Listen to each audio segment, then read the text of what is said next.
В Ленинском районе Саратова возбуждено уголовное дело по факту хищения почти 8 миллионов рублей при ремонте дворовых территорий.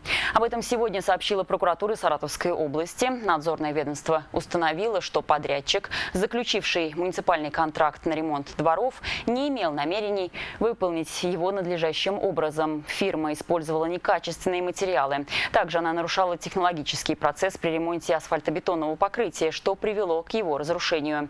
Таким образом, как сообщает ведомство, было похищено 7 миллионов 900 тысяч рублей. По материалу проверки прокуратуры было возбуждено уголовное дело.